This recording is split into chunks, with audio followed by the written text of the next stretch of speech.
Deus é amor, atreve-te a viver por amor. Deus é amor, Ele afasta o medo. Deus é amor,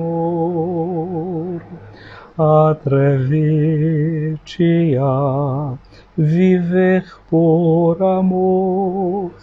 Deus é amor, Ele afasta o medo. Deus é amor, atreve-te a viver por amor. Deus é amor, Ele afasta o medo. Deus é amor, atreve-te a viver por amor. Deus é amor, Ele afasta o medo.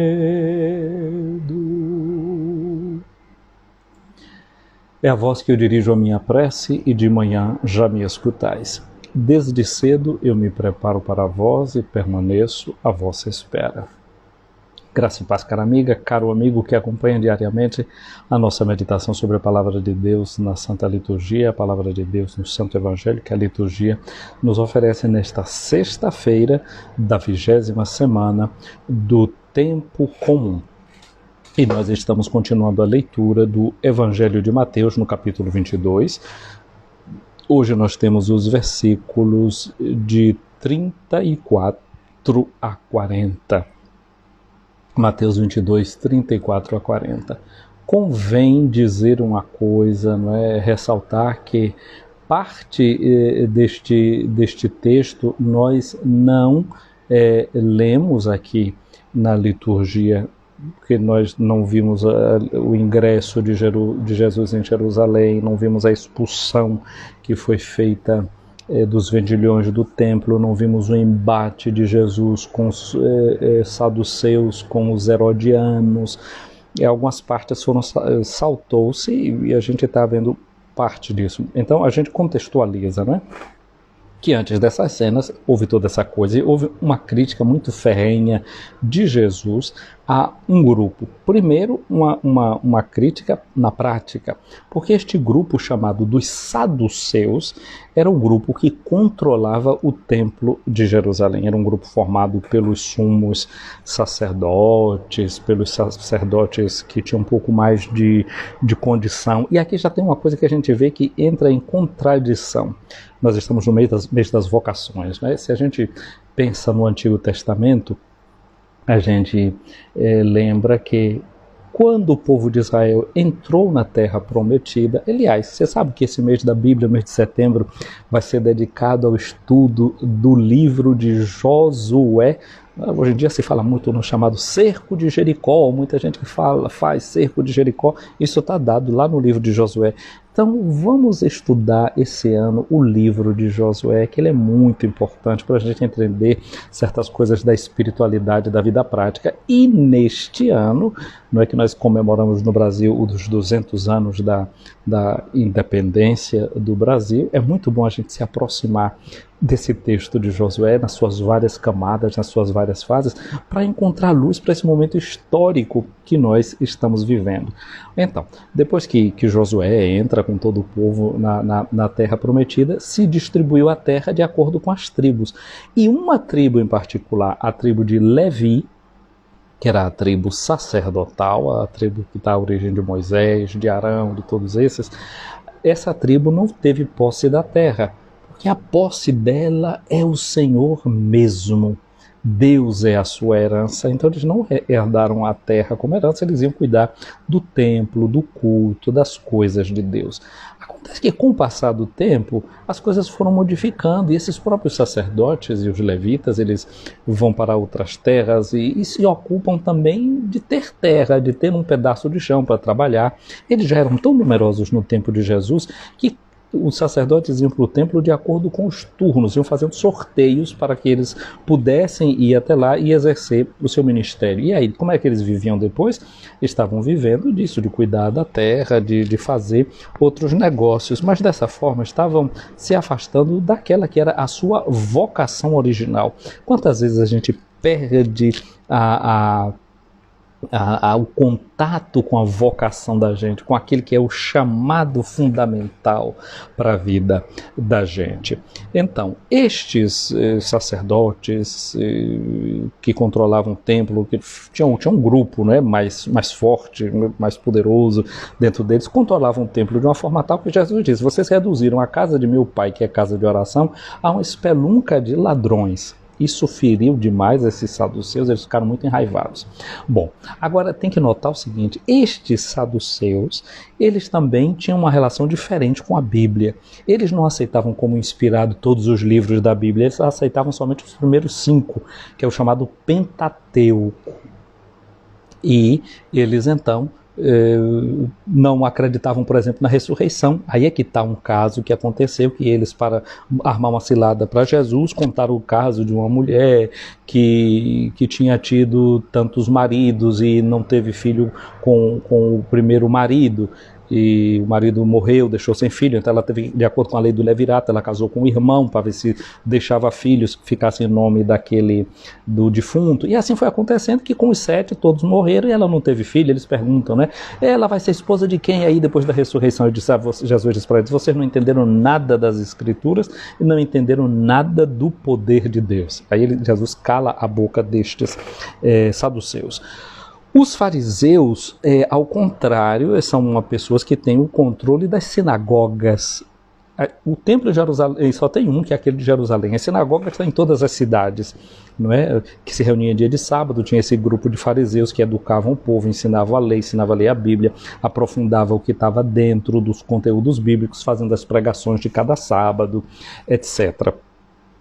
E eles então tinham esse ponto de vista diferente dos saduceus. Entre saduceus e grandes fariseus, eles formavam o Senado, o chamado Sinédrio, não é, que depois vai ser responsável pelo julgamento de Jesus.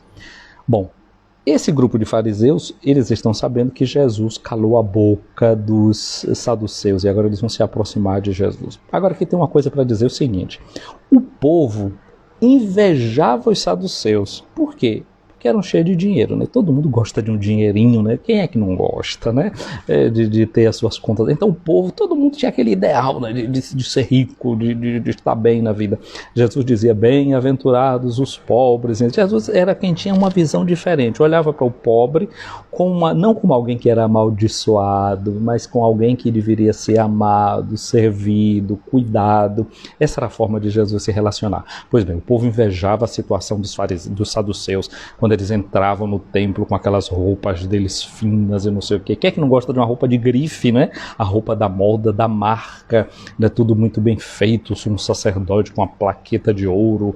Então tinham uns sininhos que ficavam pendurados nas franjas, quando ele passava aquilo fazia uma zoada, então todo mundo chamava atenção para a ostentação com que eles viviam. Mas eles viviam desse dinheiro que entrava no templo, não é? A ostentação deles era graças a esse dinheiro, porque uma pessoa que vinha da terra de Jesus, por exemplo, não podia vir com um carneiro para oferecer em sacrifício, porque ia passar pela Samaria e dizia: o animal ficou impuro. Ou então tinha um sacerdote que examinava para ver se o carneiro estava tudo perfeito, os animais estavam todos perfeitos, porque não podia oferecer nada de imperfeito a Deus. Então, para garantir as coisas, os sacerdotes já tinham comércio, eles vendiam boi, vendiam os carneiros, vendiam as pombas, vendiam tudo que era necessário para ser oferecido no templo. Estão entendendo aí o círculo comercial, né? Então Jesus, quando jogou aquelas mesas para cima e fez o que fez, tocou no coração da economia dessa gente aí. Ok, eu disse que o povo invejava a situação desses saduceus. Agora, o povo também tinha uma grande admiração pelos fariseus, pela sabedoria deles, pela forma como falavam, como pregavam, tinham sempre uma resposta pronta para todas as coisas. O povo, quando tinha dúvida de alguma coisa sobre a lei, recorria a esses homens sábios, não é, que eram os fariseus e, sobretudo, os escribas, não é, que aqueles que sabiam ler e escrever bem, que era uma arte também, saber ler e escrever, porque quem escrevia tinha que saber calcular bem a quantidade de palavras para escrever com letrinhas sempre do mesmo tamanho, para não desperdiçar o pergaminho, etc. Então tinha toda uma ciência, o povo admirava esses homens sábios. Bom, Jesus agora entra no conflito com eles, com esses grupos, e hoje o Evangelho começa dizendo o seguinte: Mateus 22, 34 a 40. Os fariseus ouviram dizer que Jesus tinha feito calar os saduceus, com aquela história lá daquela mulher que teve 7 maridos, etc. Jesus tapou a boquinha deles como um exemplo, tirando lá daqueles 5 livros que eles acreditavam. Disse assim: olha, o nosso Deus é o Deus de Abraão, o Deus de Isaac, o Deus de Jacó. Deus é Deus dos vivos, não dos mortos. Então, eles, sabendo que Jesus tinha calado a boca destes aí, eles se reuniram em grupo e um deles perguntou a Jesus para experimentá-lo, ou seja, para provar Jesus, para tentar Jesus. Jesus foi tentado não apenas 40 dias lá no deserto, a vida toda de Jesus foi muito cheia de tentações, de provas que foram colocando à frente dele. E assim você e eu também temos que saber que a vida está sempre nos experimentando. Né, mas experimentando, né, faz a gente ficar um perito. Quem é um perito? É uma pessoa que sabe das coisas. E como é que a gente passa a saber das coisas? Quando a gente é experimentado, quando a gente é provado. Você, quando está fazendo uma sopa, quer saber se a sopa é boa, né? Tira a prova, não, tá boa aqui, tem que aumentar um pouquinho de sal. Então é por essas experiênciazinhas que você vê, não é, que você se torna experiente, você adquire ciência, você adquire sabedoria pelas diversas provas que a vida vai nos oferecendo. Então, esse fariseu aí pergunta a Jesus: mestre, qual é o maior mandamento da lei? De fato, essa pergunta é uma pergunta que tem a ver com aquela forma como eles tinham organizado as coisas, né? 613 mandamentos que eles tinham, 365 só das formas negativas desses mandamentos. Então era um monte de coisa que todo mundo tinha que saber, né, para discernir agora qual é o mandamento mais importante. Então Jesus respondeu para o fariseu, citando 2 passagens da Bíblia, citando Deuteronômio 5:6 e citando também Levítico 19:18, dizendo o seguinte: amarás o Senhor teu Deus de todo o teu coração, de toda a tua alma e de todo o teu entendimento. Esse é o maior e o primeiro mandamento. O segundo é semelhante a esse: amarás ao teu próximo como a ti mesmo. Toda a lei e os profetas dependem desses 2 mandamentos. Então Jesus faz assim esse resumo, esse suco do que é a lei de Deus e responde: o segredo da lei de Deus está não naqueles mandamentos de proibições, essas coisas, mas já que agora a gente poderia olhar para essa palavra mandamento. Mandamento vem de duas palavras em latim, que é manus, que significa a mão, não é? A mão, manus, manusear, não é? Mandar significa, e manus e dare. Manus dare. Interessante, quando a gente está muito ocupado, não é, com uma coisa, fulano, você pode aqui me dar uma mão? Aqui a gente já entra num contexto muito fino do que significa mandamento. Mandamento é colocar alguma coisa na mão da gente, é dar na mão. O mandamento significa que Deus nos dá uma mão para que a gente possa viver de uma forma tal que a gente possa ser realizado. Mas também mandamento manus dare vai mandar. O que é que mandar é também enviar? Manus mittere. Mittere significa enviar, não é? É mandar alguém, mandar alguma coisa. Portanto, um mandamento é um envio. Mandamento significa um envio. Um envio significa uma missão. Então, um mandamento é algo que é uma missão que é colocada nas mãos da gente.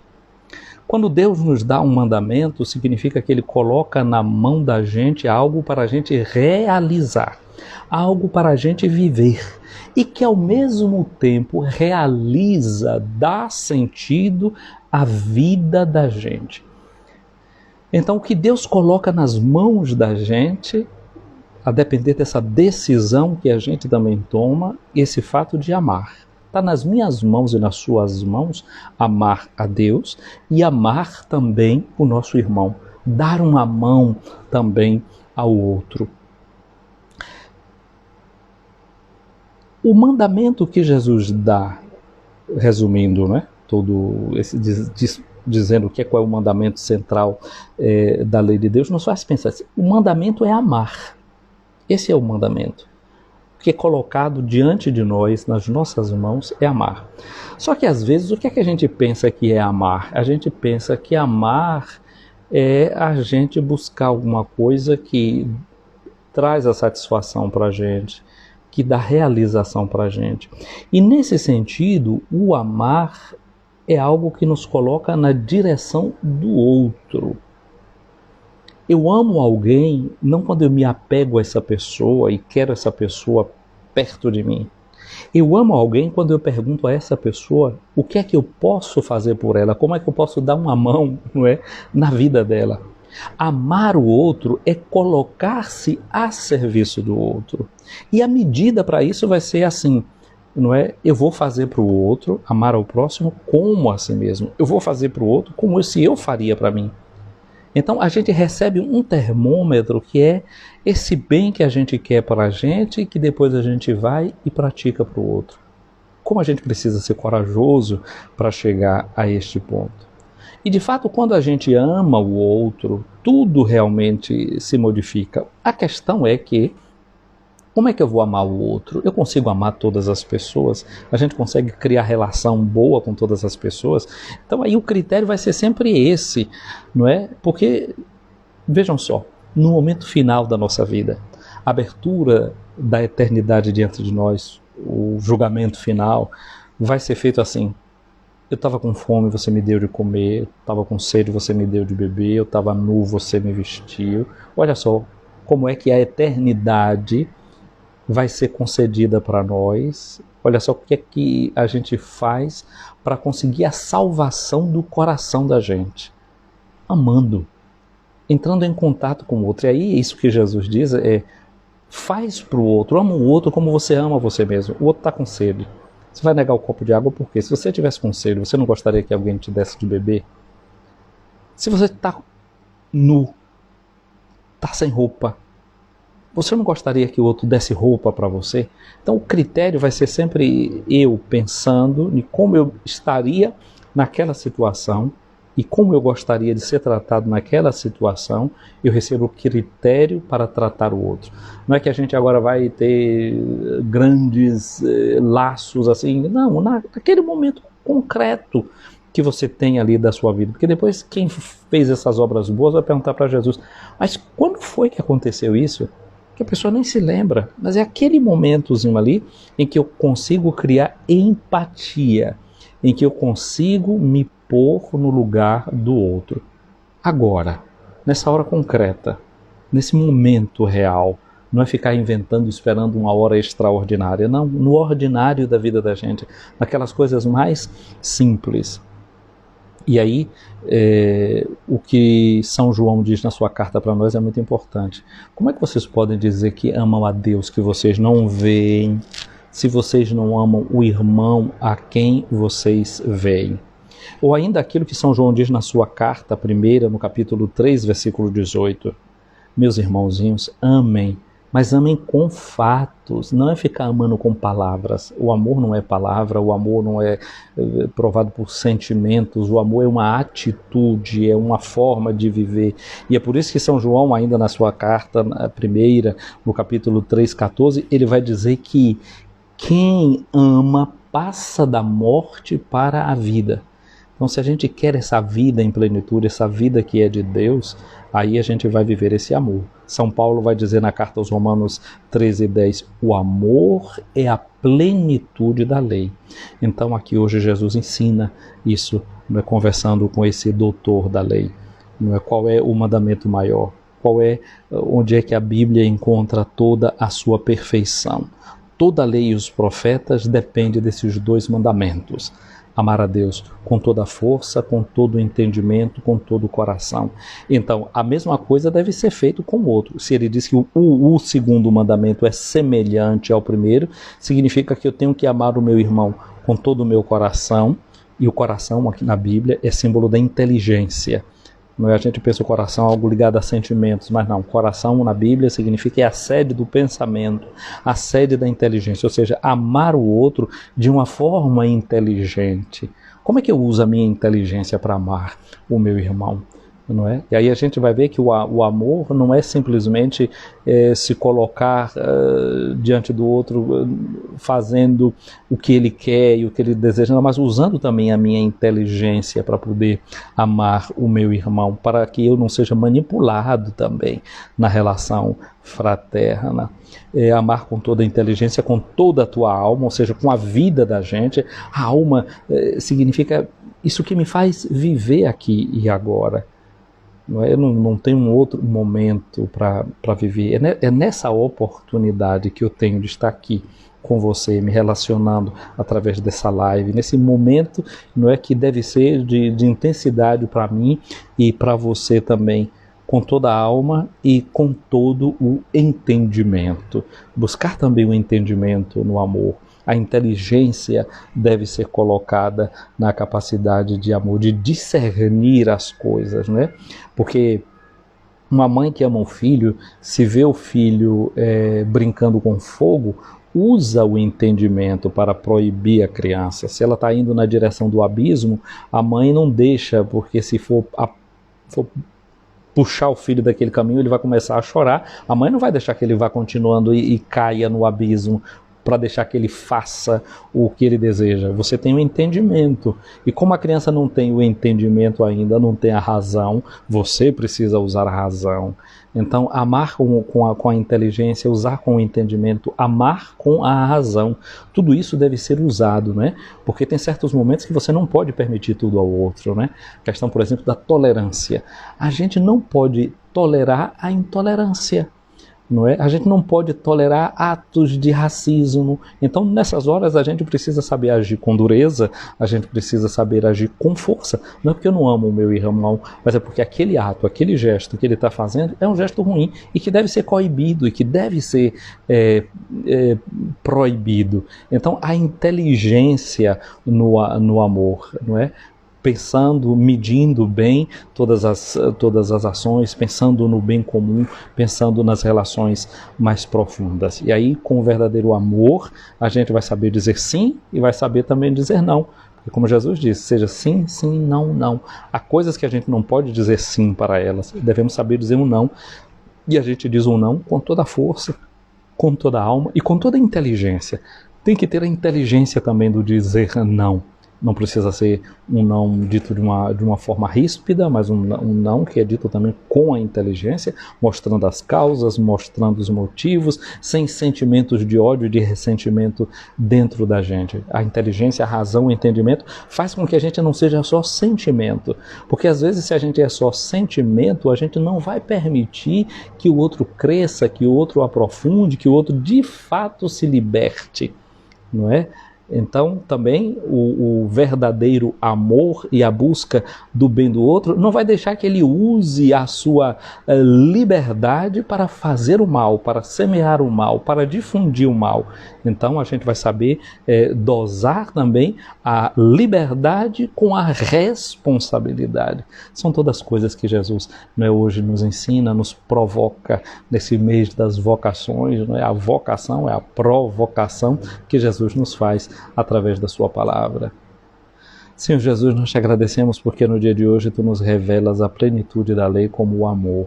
Mas tu nos ensinas também que o amor deve ser vivido com toda a nossa alma, com toda a nossa vida, com toda a nossa potencialidade, com toda a inteligência, com todo o nosso coração e também com todo o nosso entendimento, com toda a nossa razão. Ajuda-nos a viver o amor desta forma equilibrada. Amém. Ouvi, Senhor, a minha oração, chegue até vós o meu clamor. Minha amiga, meu amigo, o Senhor esteja acima de ti para te proteger, à tua frente para te guiar, atrás de ti para te defender, do teu lado para te acompanhar, dentro de ti para te abençoar, e a bênção de Deus Todo-Poderoso, o Pai, Filho e Espírito Santo, desça sobre ti, minha amiga, meu amigo, e permaneça para sempre. Um abraço para a Aline, que está aqui acompanhando a nossa live, e hoje ela está dizendo aqui: Padre, hoje eu quero pedir uma oração para Lili, minha irmã, ela está presente, que Deus, ela é presente, que Deus nos deu. Liu feliz. Liu, para você então os parabéns de sua irmã Aline, mas os meus parabéns também, a minha oração, que o Deus da vida te cumule de toda bênção, de toda alegria, de toda sorte, e que no amor você encontre toda a realização de sua vida. Um abraço também aqui para a Joyce Oficial, acompanhando a nossa live, a nossa transmissão. Joyce, um abraço grande. Joyce é dessas amigas que tenho, não é, de muito tempo. Não esqueço um retiro que dirigi ainda, nem diácono eu era na fase de preparação para o meu diaconato. Fizemos um retiro ali na Capela de São Francisco, na Sapucaia, não é? E ali estava presente Joyce, e como me lembro dessa sua presença naquele nosso retiro. Dali, não é, esse vínculo, essa admiração que vai se mantendo ao longo desses anos. Tá bom, Aline? Um abraço para você. E você hoje falando com Liu, se você vai se encontrar com ela, leva o meu abraço, os meus parabéns. Gente querida, eu vou salvar aqui a nossa live, não é? Joyce está dizendo um abraço grande, uma grande estima. Obrigado, Joyce.